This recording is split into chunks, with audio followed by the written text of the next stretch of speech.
Now, breaking news from WRAL. Coverage you can count on. Walls and windows blown out of a Harnett County townhome. I'm Jeff Hogan in the WRAL Live Center. We have a crew on the way as you look at these live Sky 5 pictures right now. We'll update injuries and what exactly happened to cause this mess. In a SWAT standoff, law enforcement surrounded a home in a Raleigh neighborhood. We'll tell you what we're learning about that investigation that just wrapped up a little bit ago.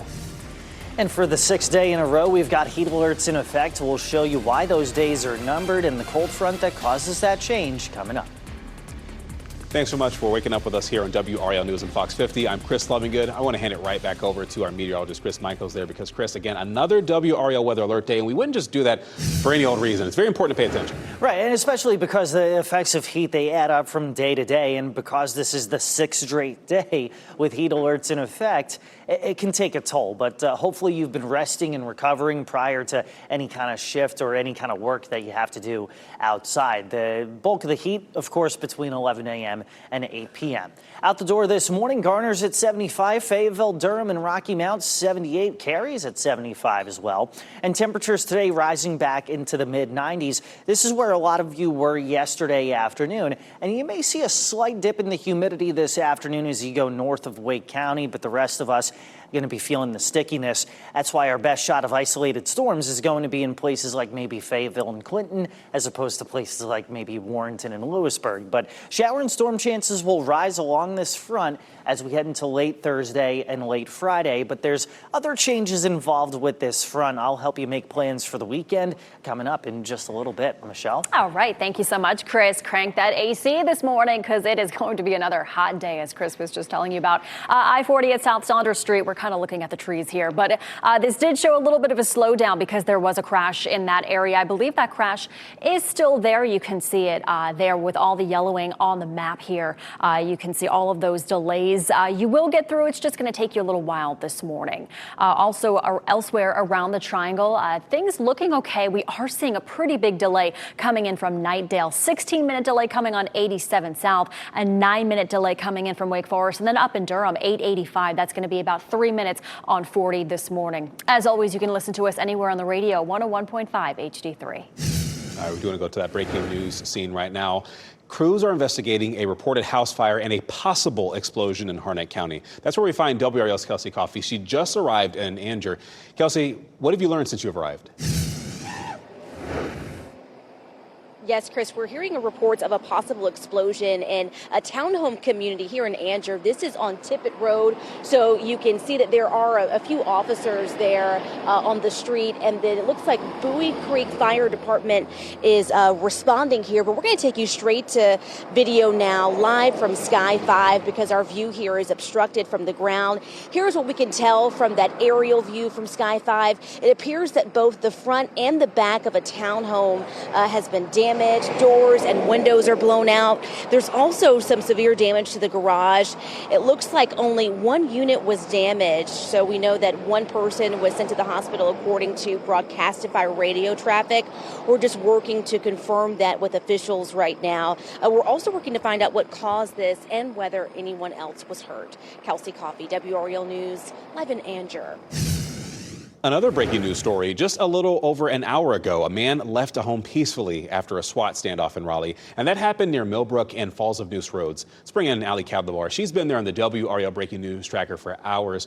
Allie, we saw you kept documenting this happening. It was escalating, and then finally it de-escalated when he came outside that house. Yes, just about an hour ago, there were SWAT officers, Raleigh Police, EMS, all surrounding a home on this street right here. And it cleared just within the past hour.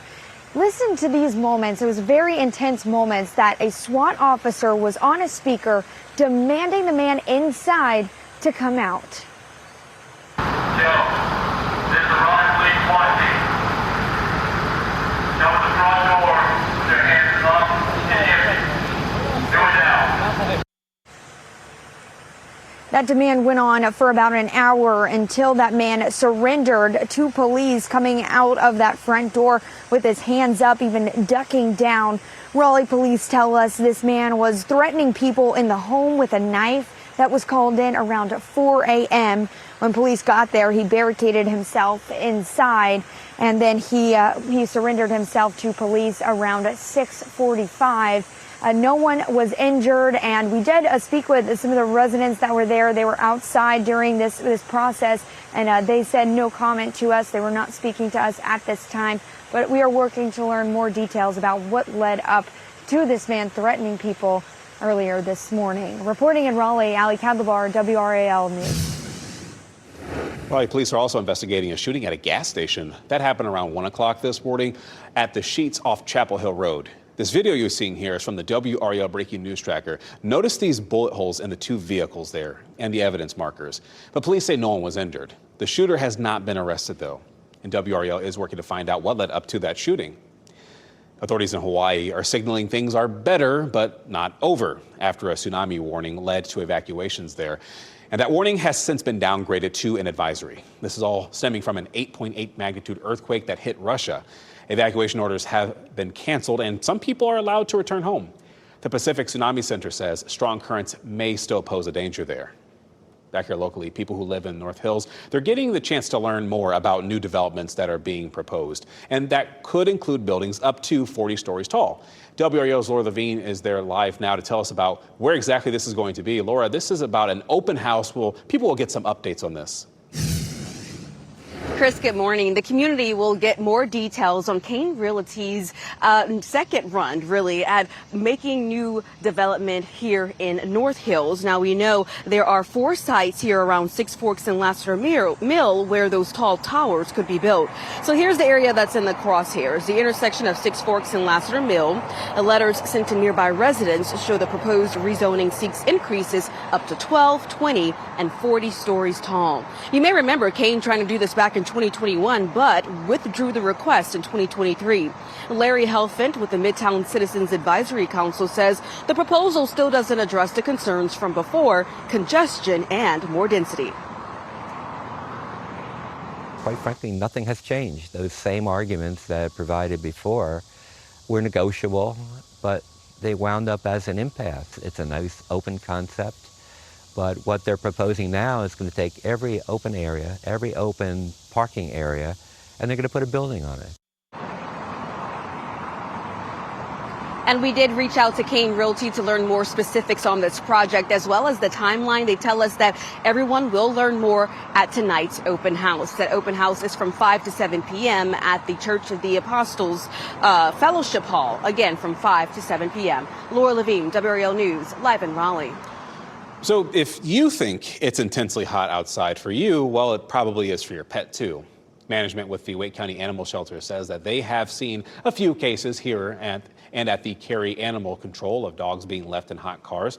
Puppies, older dogs, and short-nosed dogs like pugs and French bulldogs, they are most at risk for heat stroke.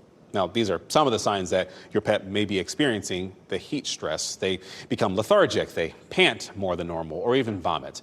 If your pet is having a heat stroke, take them to the emergency clinic immediately.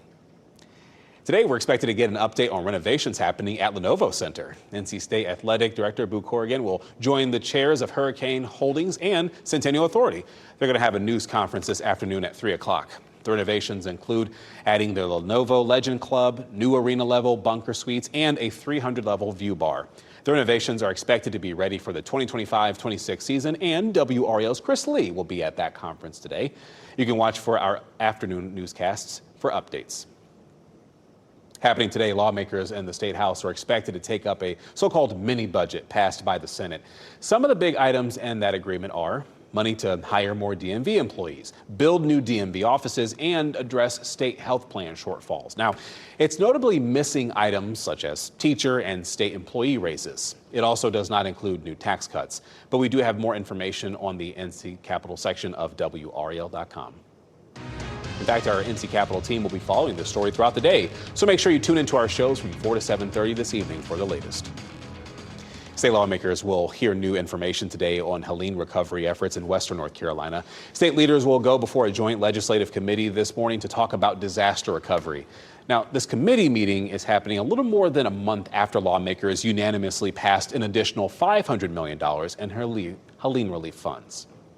Duke Health is bracing for potential impacts beyond the university campus That's because the Trump administration announced that it is freezing more than $100 million in funding. Now, this is happening just one day after the administration said it was investigating, quote, systemic racial discrimination in the university's healthcare system. Duke Health is a major healthcare provider and a leader in medical research. It's also the largest employer in Durham and the second largest private employer in the state. And so we asked Duke Health for its response to the federal funding freeze and the allegations of racial discrimination, but so far we have not heard back. Your time's 8:10. Brain-eating bacteria. Parents in South Carolina are warning people after their son died. Why they say this was preventable.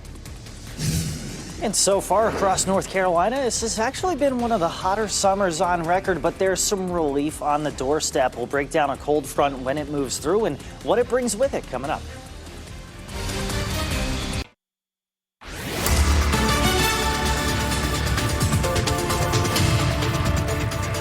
8:13 this morning. We've had almost a week straight of heat alerts today.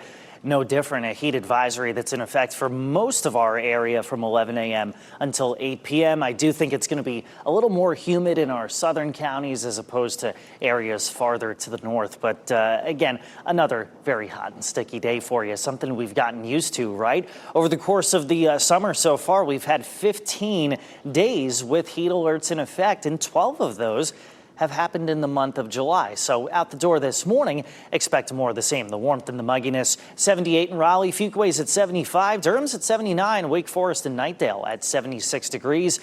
Get the exercise done early out there. Already by 9 o'clock, we'll be at about 82 degrees. By 1 p.m., we're already in the low to mid 90s. But pretty soon, the high temperature is going to be below that number right there. I'll show you when and how long it's been since we've seen a stretch like that that's coming up in just a few minutes. Michelle? All right, Chris, thank you very much. Still tracking some crashes right now. The first one I want to show you is this one. It's I-40 at South Saunders Street. This one has been here for a little while, causing some delays. You can see the red and the yellow on the map. Just pack your patience. If you are in that area, you can get off at Lake Wheeler Road if that works better for you. Vehicle fires North Roxborough Road at Madden Avenue, not causing any delays there, which is some good news. But if you are up in the Durham area, I do have some drive times for you. The most delay we're seeing right now, westbound, it'll take you from NC 50 on 98, just 2 minutes this morning, Chris. All right, thank you, Michelle. Excuse me. Raleigh police want people to stay vigilant and aware as more than 50 cars have been broken into in recent weeks. In fact, Mumford & Sons played a concert at Walnut Creek last night, and 3 days earlier, 13 cars were broken into during a different concert at the same venue. Money and guns were stolen during Saturday's crime spree, and police say the thieves targeted Dodge vehicles. WRAL spoke to several people who showed up at last night's concert, and they called the series of robberies concerning. Raleigh police are encouraging drivers not to leave valuables inside of cars, especially firearms. Some of these areas are being targeted, and because there's the criminal aspect knows when these events are taking place. They know how long they have when people are going to be away from their vehicles. Police are asking anyone with any information on this to come forward. New Yorkers are coming together to remember the victims of that mass shooting at a Manhattan high-rise. A vigil was held in Midtown Manhattan, and this was last night in honor of the 4 people who were killed. Investigators have now released all of their names. Wesley LePatner, Ayland Etienne, Julia Hyman, and NYPD officer Didarul Islam. The suspect was identified as Shane Tamura, and he is dead after officials say that he turned the gun on himself. Starting today, the NTSB will hold a set of hearings to discuss exactly what went wrong in January's mid-air collision over the Potomac River.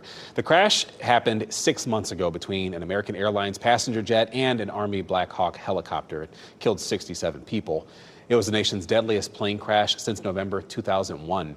Panels will focus on military helicopter routes in our nation's capital, collision avoidance technology for air traffic controllers, and more. So a number of people have sent us photos of a water spout off North Carolina's coast. Let's go ahead and bring in meteorologist Chris Michaels. He's showing us some of those photos, and he's going to nerd out and talk about how these form. Yeah, definitely. It's an opportunity to do so, especially because this didn't go hurting anyone. And I think that's when it enters that bucket list materials. You want to see it just from a distance. And Rick Clark did that in Topsail Beach. Really cool. You almost see the secondary funnel right there. And a wider view shows exactly that. Thanks to Anthony Cameron from Surf City sending in that really cool shot. Again, didn't really go affecting anyone, but water spouts, they form very similar to a tornado. You've got that rotating column of air that stretches vertically. The only difference is this is over water and not land. Now, if a water spout comes on land, then it becomes a tornado, and sometimes those can do damage. I remember a few years ago in Myrtle Beach that being the case. And so there are two different classifications for water spouts, one of which is tornadic, the other is fair weather. And thankfully, in this case, Chris, there was no damage done by this water spout. Good news there. That's good. Thank you, Chris. You got it. Two South Carolina parents are raising awareness after their 12-year-old boy died from a brain-eating amoeba. Jason Carr died earlier this month after contracting that amoeba in Lake Murray. That's near Columbia, if you know the area. His parents say they want the public to know about the dangers these types of bacteria in freshwater. So we definitely want the public to know that there are major risks swimming in Lake Murray and any other body of water or any other lake that's around as well. So there needs to definitely be some awareness about it. And we don't want his death to be in vain, because had we known, he wouldn't have been in it. The family's attorney is conducting an independent investigation into Jason's death. They want lakes in South Carolina to be tested for harmful bacteria. Happening now in the WRAL Live Center. I want to take you to live pictures in Birmingham, England. This is the funeral procession for Ozzy Osbourne. I want to take you there right now because, folks, we've been watching this procession here make its way through the streets of Birmingham. It is known as the home of heavy metal. Okay, there are thousands of Black Sabbath fans out there paying their respect to the front man for that, Ozzy Osbourne, as his hearse made its way through. It was moving with a small band playing in front of it. But this is the area of England where that band, Black Sabbath, was formed in 1968. It has stopped right now so those fans can pay their respects. Look at the marquee up there, Ozzy Forever. Thousands paying their respects there in Birmingham, England. Yeah, big legend, no longer here. Thank you, Jeff. We do want to swing over to weather because, again, it's a WRAL weather alert day, and it's this prolonged heat, Chris. This is a severe concern today. And that's the thing. It's like, you know, we've had a lot of these alerts and a lot of heat advisories and things like that. But the thing with heat, as I've learned from Elizabeth and the National Weather Service in Raleigh, is that the effects of it, they add up from day to day. So that's why they've kept the heat advisory going for another day. Heat index between about 102 and 108. Now, yeah, we've seen some worse heat earlier in the summer, but this still has a little sting to it.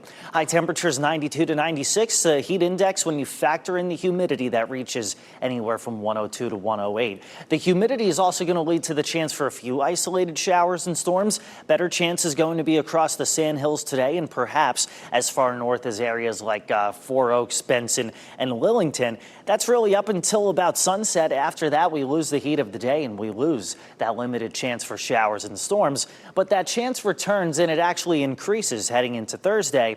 Afternoon chances are still going to be isolated, but with this front coming in from the west, it taps into our heat and humidity, and as you can see here, allows more storms to move in from west to east. That's mostly going to be between the hours of 5 p.m. and 11 p.m. tomorrow, and then we'll see the return of more showers and storms Friday because that front essentially stalls out.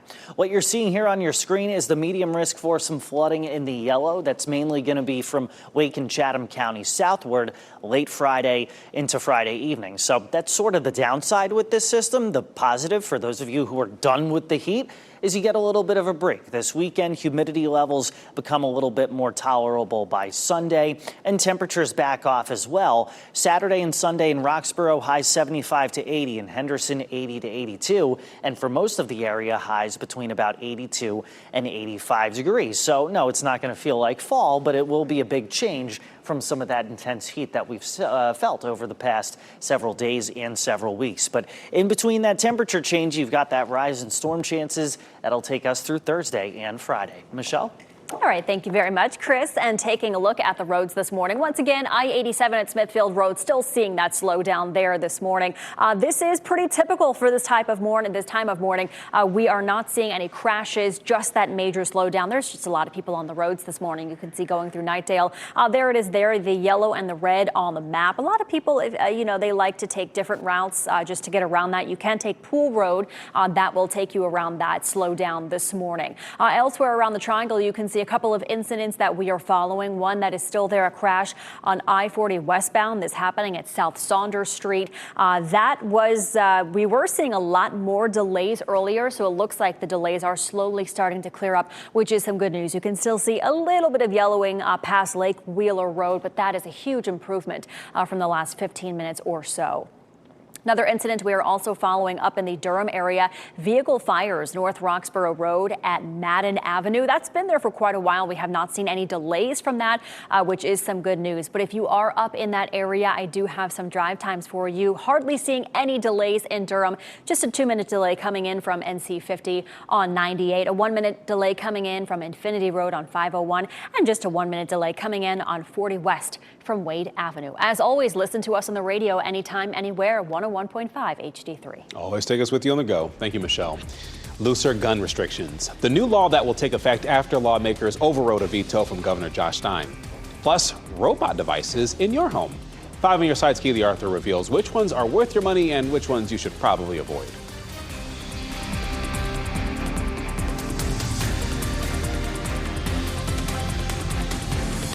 As you get into your car, tune to WRAL News Plus on your radio. In Raleigh on 99.3 FM. In Durham, 96.5 FM. And everywhere on 101.5 HD3. Good morning. Your time is 8:26. I'm Chris Lovingood. We want to get you started on your WRAL Weather Alert Day with meteorologist Chris Michaels. It's a day that ends in Y, so we have a heat advisory in effect. At least it feels like that, right? Another heat alert for us from 11 a.m. until 8 p.m. This is when the heat index reaches at least into the triple digits. Now, that's going to happen especially around and shortly after lunchtime. And if you're lucky, you get an isolated storm to come through and cool things off. I think that chance is mostly going to be in the Sandhills, but our chances do rise a little bit more with this front heading into late Thursday and again late Friday. We'll break down the flood risk with that and also show you when temperatures back off big time. That's on Fox 50. Michelle? Looking forward to that. Thank you, Chris. And taking a look at your roadways, I-40 at Wade Avenue. Plenty of people on the roads this morning.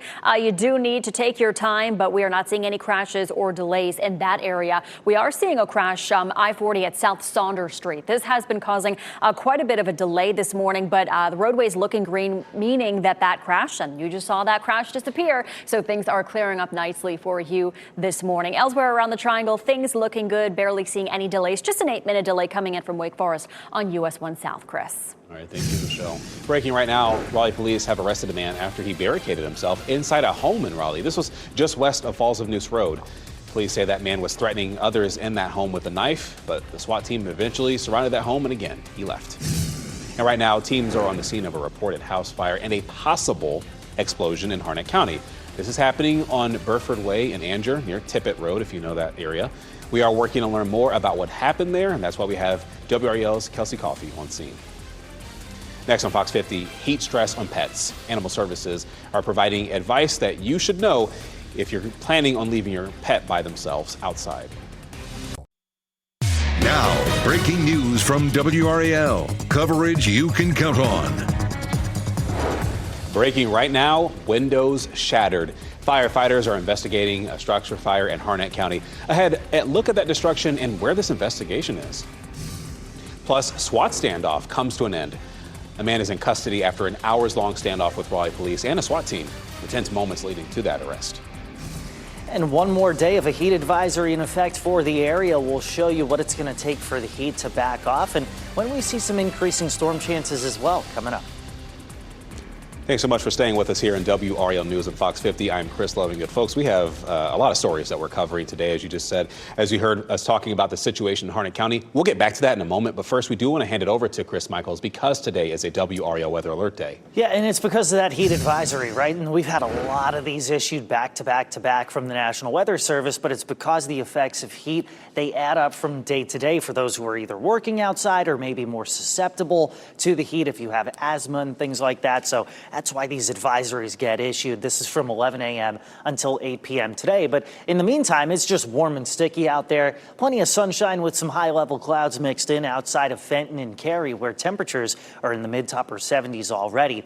By midday, we'll be pushing 91 degrees, and then highs again reach the mid-90s. It's a very similar feel to what we had out there yesterday. Although parts of the area yesterday saw a little bit of a break in the humidity, that especially north of Wake County could see that happen once again. So south south of that, you see the chance for a few isolated showers and storms today. It's probably going to be in the Sandhills, but as we head toward tomorrow, a front taps into our heat and humidity, and that leads to an increase in storm chances, especially late afternoon into the evening. That might be one of the downsides to this cold front for those of you who don't want the rain, but we'll show you some of the positives to it. That's coming up in a few minutes. Michelle? All right. Thank you very much, Chris. I-40 at Wade Avenue, things looking busy this morning. Not seeing too much of a slowdown, just plenty of people out there. So take your time if you are in this area, because it's going to take you just a little while to get through. That crash I-40 at South Saunders Street, that crash has cleared. We are now dealing with just a broken down vehicle that's happening in downtown Raleigh, Capitol Boulevard near West Johnson Street. So a little bit of delays leading up to that. So just take your time if you were in that area that's leading all toward Penn Street, it looks like. So if you are in that area, just keep that in mind this morning. We are also looking up in Durham. Things looking okay this morning. Couple slowdowns on 885, but that is pretty typical for this time of morning. And then also this slowdown here on 87 through Knightdale. We are seeing a slowdown there. That has been pretty much the same story all morning long. Going to take you just a little while if you were heading through that area. But as always, keep up to date with us. Listen to us on the radio, 101.5 HD3. All right, we do want to go back to that breaking news situation right now. Teams are investigating a reported house fire and a possible explosion in Harnett County. That's where we find WRAL's Kelsey Coffey. She arrived at that scene in Andrew not too long ago. Kelsey, the damage is clear behind you there, but talk a little bit about what you know so far since arriving.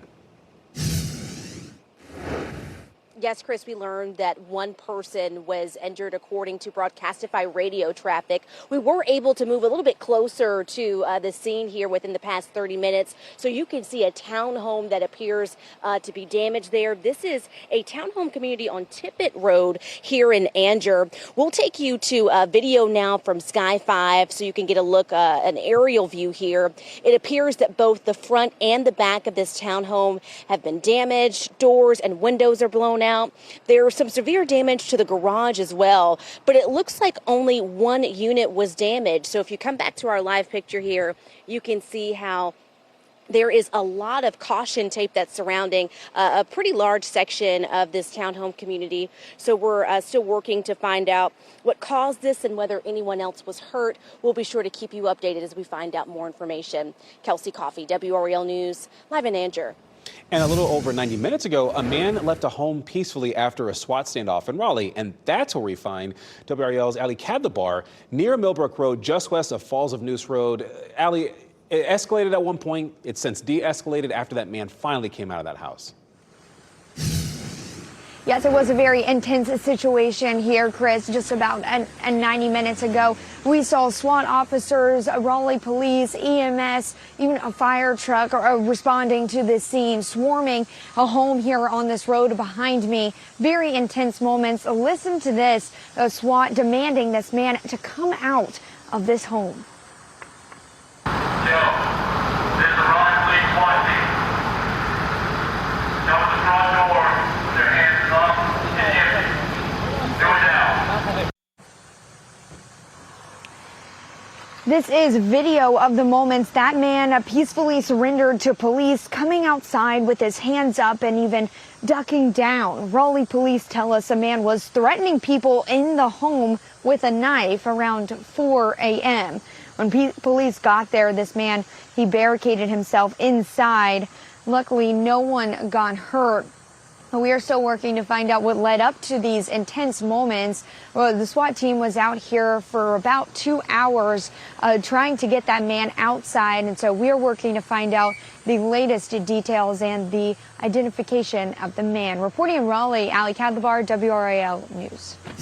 Raleigh police are investigating a shooting at a gas station, and that happened around 1 in the morning at the Sheets off Chapel Hill Road. What you're seeing here is video from the WRAL breaking news tracker, and notice the bullet holes that you can see in the two cars here. Now, police say no one was hurt, and the shooter has not been arrested, but we are working to find out what led up to this shooting. We do want to take you to a live look at Hawaii this morning. That is where a tsunami warning was downgraded to an advisory. Authorities say it's safe for people to return to areas that were evacuated, but this all started after one of the biggest earthquakes ever recorded hit off the Russian coast. Tsunami warnings were put in place for the U.S. West Coast and countries across the Pacific. In Japan, for example, nearly 2 million people were told to evacuate. Back here, breaking overnight, firefighters in Moore County are investigating the cause of an RV fire. Do you see that right there? The smoke, the firefighters putting that out. This happened around 12:30 this morning on Jackson Road near Lee Road. Teams were able to extinguish the flames before they spread any further, but the RV was a total loss. No one was inside of it at the time of the fire. All right, we're taking a live look at the North Hills, and that is where today people are going to get the chance to learn more about new developments that are being proposed there, and that could include buildings up to 40 stories tall. WRAL's Laura Levine tells us where exactly this is going to be.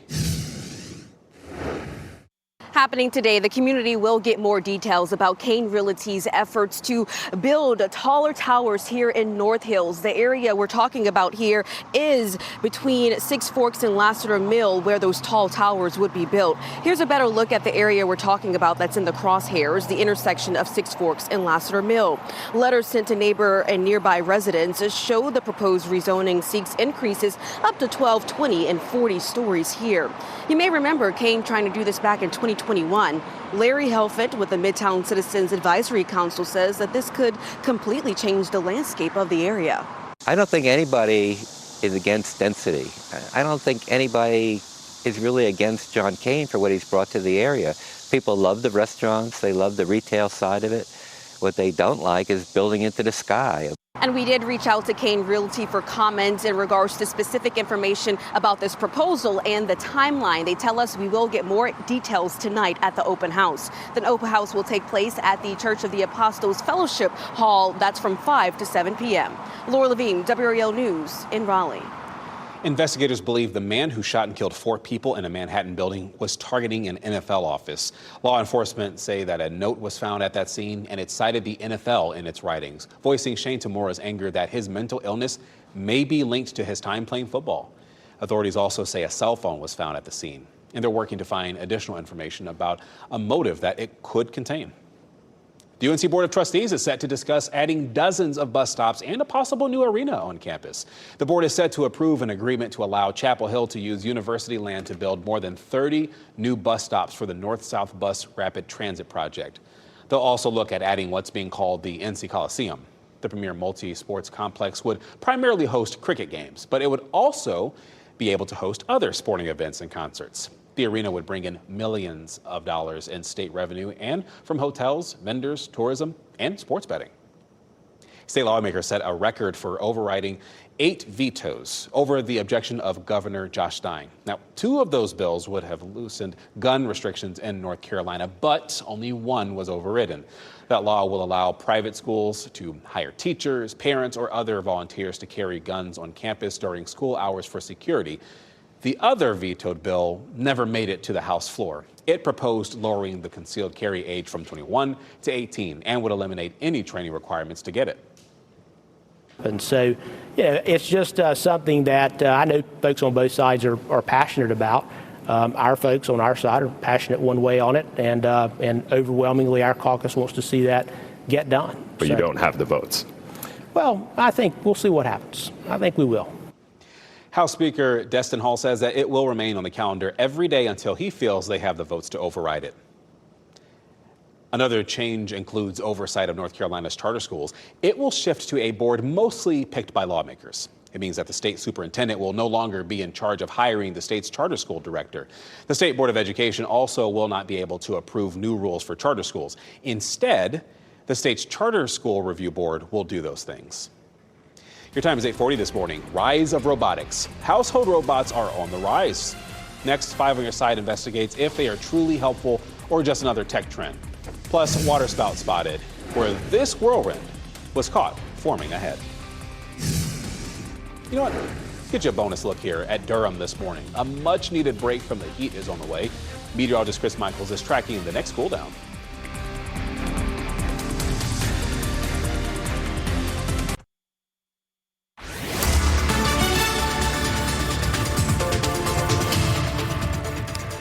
.44 this morning. If it feels like we've had a lot of hot days, well, it doesn't feel like it. It's just true, right? The heat index has been at or above 100 28 days this summer in Raleigh, 27 days in Fayetteville. And most of those days, well, they've happened in July. Dog days of summer, right? Apex starting out with sunshine and a little bit of haze mixed in as well. Lewisburg's up to 79 degrees, South Hill up to 80, Goldsboro 77, Siler City at 75, Smithfield and Selma pushing 80 degrees, Irwin already there, Fayetteville's at 78, Clinton is at 81 degrees. Temperatures continue to climb up into the mid 90s this afternoon, and the sunflowers, hey, they're looking great at Dix Park. If you have any pictures, send those our way through WRAL.com/report it. Michelle? All right, thank you very much, Chris. And taking a look at your traffic, we are seeing a couple of slowdowns around the Beltline. You can see all of the yellow and the red on the map on 440 indicating some delays, but we are used to that time of morning. Not seeing any crashes, which is some good news in that area. We are seeing a broken down vehicle, Capitol Boulevard near West Johnson Street. That's near Peace Street. You can see the yellowing on the map there in between Hillsborough Street and Peace Street, indicating a couple of delays. So just keep that in mind if you are in that area. Elsewhere in our area, Durham, things looking okay this morning. A couple slowdowns on 885, but that is pretty typical for this time of morning. We are not seeing any crashes there, which is good. I do have some drive times for you. Knightdale improving significantly. That is down to a 3-minute delay coming in from Knightdale on 87 South and a 7-minute delay coming in on US 1 South from Wake Forest this morning, Chris. It's quite possible you just got this push alert to your phone from WRAL. President Donald Trump has announced he will impose a 25% tariff on goods coming in from India, as well as additional penalties if they keep buying energy.